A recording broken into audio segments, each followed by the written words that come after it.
This selected course of study, as you must be remembering, it is actually based on the idea to give to the Muslims, number one, a comprehensive view of Islam, what Islam is. Is it only a dogma?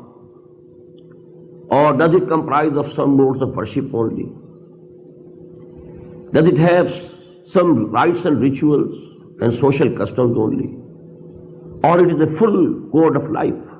It's a full law, criminal as well as civil. Then it's a whole system of life, political, economic, social. So this comprehensive view becomes evident and manifest if we go through this selected course of study, which amounts to about 1/15 of the total of Quran.